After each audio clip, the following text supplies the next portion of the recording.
یہ تو وہی بتا سکتے ہیں، مگر جہاں تک خاقان عباسی صاحب کا تعلق ہے، میں پہلے بھی ان کی عزت کرتا تھا، آج بھی کرتا ہوں۔ پہلے بھی ان کے سوچ نظریات سے میں متفق تھا، آج بھی وہ کیا درست رہے ہیں۔ ان کو یہ نظر آیا کہ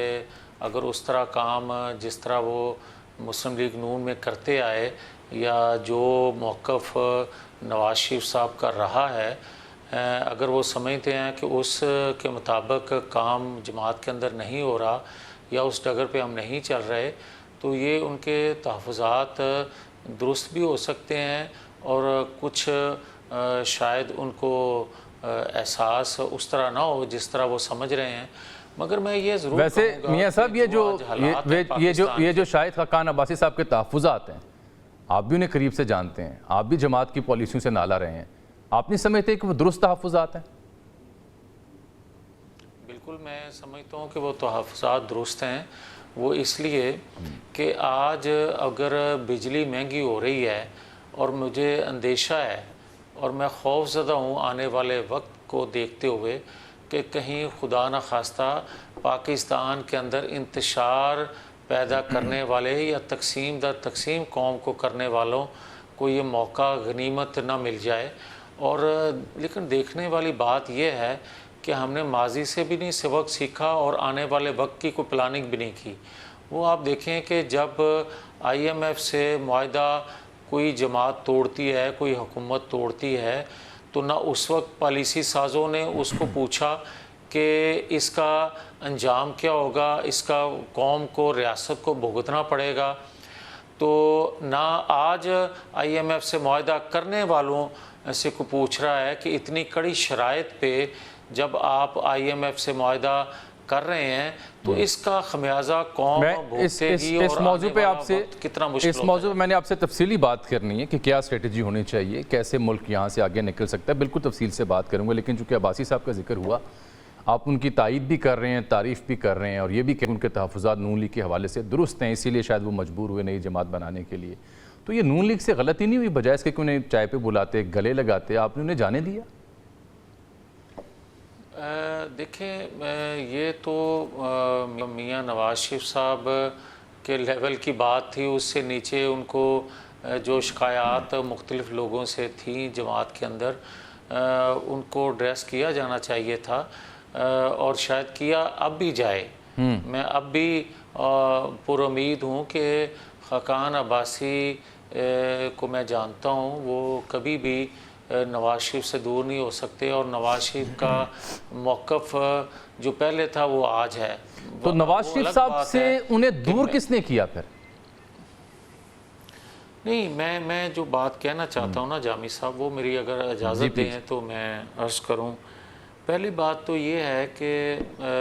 خاقان عباسی صاحب کا جو موقف ہے وہ مسلم لیگ نون کے 90% لوگوں کا آج بھی وہی موقف ہے۔ اچھا، مگر تھوڑی جلدی جو کی ہے، آج میں خود جلدی میں ہوں، اور میں یہ کہہ رہا ہوں کہ نواز شریف صاحب نے اگر سب کچھ نہ کہا اور دیر کر دی تو اس کا نقصان ریاست کو ہوگا۔ جماعت کی کوئی ایشو نہیں ہے، ریاست بچ گئی تو مسلم لیگ بھی بچ جائے گی۔ اور اگر خدا نخواستہ نواز شریف صاحب نے کچھ دیر کر دی، دیکھیں دو چیزیں ہیں، اب دونوں میں سے ایک نے رہنا ہے۔ مثلا ایک ہے جھوٹ کا وہ بیانیہ، اور جھوٹ اس طرح ذرائع ابلاغ دنیا کے جو پاکستان کو سٹیبل نہیں دیکھنا ریاستیں چاہتی، وہ پورا اپنا اثر و رسوخ استعمال کر رہی ہیں، پورا پیسہ استعمال کر رہی ہیں۔ اور جب میں یہ کہتا تھا کہ عالمی قوتیں اس کے پیچھے ہیں، اس کو سہولت کاری دے رہی ہیں، تو مجھ سے سوال جامی صاحب جیسے لوگ پوچھتے تھے کہ آپ ثبوت دیں، تو اس سے بڑا ثبوت اور کوئی نہیں ہو سکتا کہ ایک ریاست، اور وہ بھی سپر پاور، اس کے خلاف آپ ایک بیانیہ بنائیں اور وہ آپ کو جواب نہ دے ریاست۔ اور کبھی ایسا نہیں ہوا کہ دنیا بھر میں آج کہ اس کے خلاف کوئی بات کرے اور وہ اس کو جواب نہ دے، یہ میں نے نہیں آج کے دور میں دیکھا۔ مگر جس شخص نے سب کچھ اس کے متعلق کہہ دیا، اس ریاست کی کانگریس 95% جو ہیں لوگ وہ ایک قرارداد منظور کریں، اور قرارداد وہ ہو جو عمران خان کا ایک سٹیٹمنٹ ہو، ایک پی ٹی آئی کی ان کے تمام تر جو بیانات ہیں، تمام تر جو سوالات ہیں، وہ اس قرارداد کا حصہ ہیں، جو سوالات اس کو ڈریس کیا جائے۔ لیکن میاں صاحب جہاں آپ یہ نشاندہی کرتے ہیں وہاں مجھے کچھ کہنے دیجئے، بالکل آپ اپنی دانش میں ٹھیک کہہ رہے ہوں گے، لیکن جہاں آپ اس قرارداد کا حوالہ دیتے ہیں وہاں یہ پہلو اس نقطے پر کس نے غور کرنا تھا؟ یہ قرارداد تو نومبر میں وہاں ٹیبل ہوئی تھی، الیکشن سے 3 ماہ پہلے۔ ہمارے سفارتکار، ہمارے سفیر یا ہمارے جو خارجہ کے امور کے لوگ ہیں وہ کہاں سوئے ہوئے تھے؟ اور جہاں تک آپ یو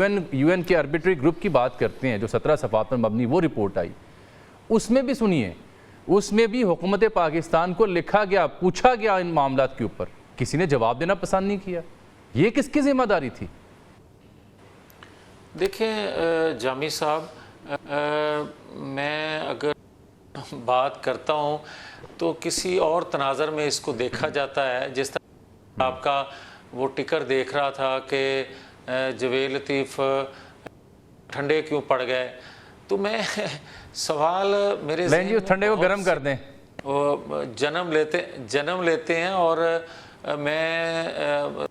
بات ہے جو بات کرتا ہوں ایک ذمہ داری سے کہتا ہوں۔ بالکل پاکستان ایک کھیل کھیلا جا رہا ہے جو ہمارے ذمہ داران لوگ اس کو ڈریس نہیں کر رہے، اور یہ دیکھ رہے ہیں کہ آئندہ دن کڈو کوئی دوسرا آئے گا، ان دی ذمہ داری مینوں اس گاندے چ پین دی ضرورت کی ہے، مجھے آپ کو مشکل میں ڈالنے کی ضرورت کیا ہے۔ اور جب یہ عالم ہو کہ ڈنگ ٹپاؤ والا سلسلہ ریاست کے اندر شروع ہو جائے، ریاستی عدالت بیٹھے لوگوں کی یہ سوچ ہو جائے کہ مجھے گالیاں کھانے کی ضرورت کیا ہے یا مجھے بننے کی کیا ضرورت ہے، حکومت کے اندر یہ سوچ آ جائے تو پھر ریاست سوچے گا۔ آپ یہ دیکھیں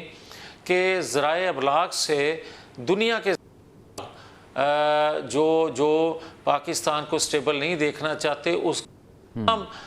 جو ہے وہ پی ٹی آئی کے لیے استعمال ہو رہا ہے، اس کے لیے استعمال ہو رہا ہے۔ پاکستان کے تمام تر وسائل، ریاست کے تمام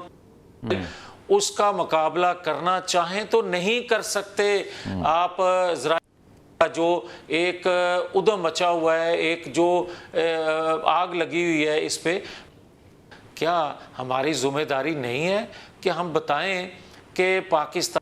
کے عدالتی نظام میں کب اور کس نے بیڑا غرق کیا اس پاکستان کی معیشت کا، اور پاکستان کی اس حالت کو پہنچایا کس کے فیصلوں نے؟ ہم بتائیں نا